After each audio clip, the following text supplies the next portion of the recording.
আসসালামু আলাইকুম। গত সপ্তাহে আমরা প্ল্যান করি যে 26 এপ্রিল শুক্রবার আমরা এমন একটা স্পটে যাব যেখানে আর কি সবাই মিলে গোসল করা যাবে।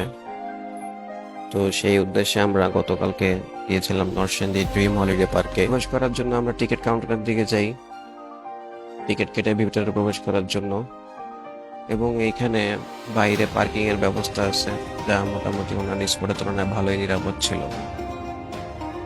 তো আমাদের টিকিট কাটা শেষ, টিকিট কেটে এখন আমরা আর কি ভিতরে যাব। তো আমরা ভিতরে প্রবেশ করার পর সময় ছিল তখন 10টা 30। তো আমরা ভাবছিলাম 10 মিনিট বা 15 মিনিট ঘোরাঘুরি করে ওয়াটার রাইডে নেমে যাব। তো তারপর জানলাম যে 12টার আগে আর সেখানে প্রবেশ করা যাবে না। তো কি আর করার, বাকি যে 1.5 ঘন্টা ছিল আমরা আশেপাশের পরিবেশ দেখাই ব্যস্ত ছিলাম। তো এইখানের এই জোড়া কালো রাজহাঁস দুটি আমার দেখা জীবনের প্রথম ছিল। তারপর আমরা ভিতরের দিকে যাই, কি আছে দেখি। তো এইখানে দেখলাম ভাস্কর্য ওগুলো ভালোই ছিল, অন্যান্য স্পটে তো এগুলোর নরমালি দেখা যায় না। তো এখন আমরা যেটি দেখতেছি এটা হচ্ছে পান্থম হিল। দেখতে কিন্তু খারাপ না, ভালোই লাগে। ক্যামেরা যেরকম লাগে বাস্তবে তার চেয়ে আরো বেশি সুন্দর লাগে, কিন্তু রোদের কারণে আর কি পরিবেশটা অস্বস্তিকর ছিল। তো এইটার নাম হচ্ছে গোস্ট হাউস। এটার ভিতরে প্রবেশ করা যায়, যদি আমরা প্রবেশ করিনি কারণ ভিতরে অন্ধকার, তাই আমরা জাস্ট বাইরের ভিউটাই নিয়েছি শুধু।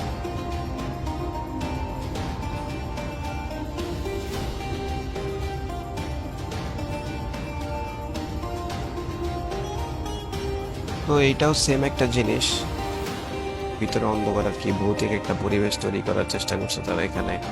এটার ভিতর দিয়ে আর কি বুলেট ট্রেন যায়, যারা এই রাইডে উঠবে তারা যাতে একটু ভৌতিক পরিবেশ ফিল করে এই জন্যই দেওয়া।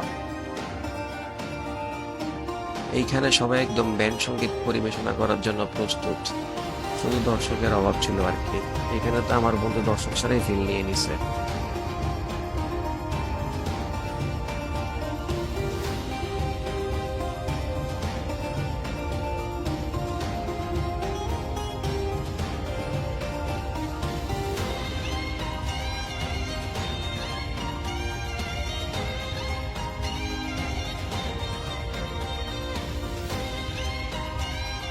তারপর আমরা প্রবেশ করি সাফারি জোনে।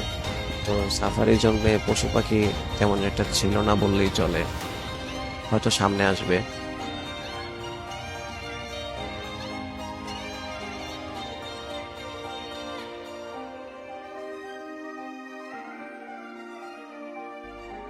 তো এইখানে যে ঘটনা হয়েছে আসলে এটা নিয়ে কিছু বলার নাই, সব সার্কেলে এমন দু একজন থাকে।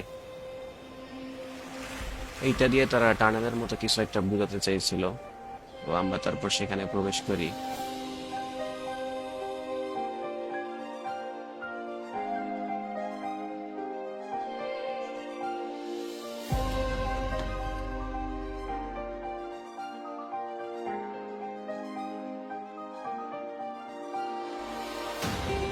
এইটা দিয়ে পদ্মা সেতু বোঝানো হয়েছে, আর তার বাম পাশে বঙ্গবন্ধু স্যাটেলাইট ওয়ানকে বুঝাইছে।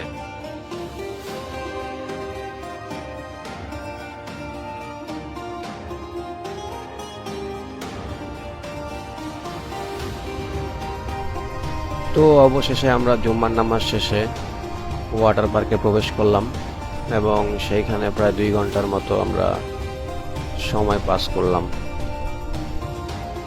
তো এই ছিল আমাদের একদিনের নরসিংদী ড্রিম হলিডে পার্কের ট্রিপ।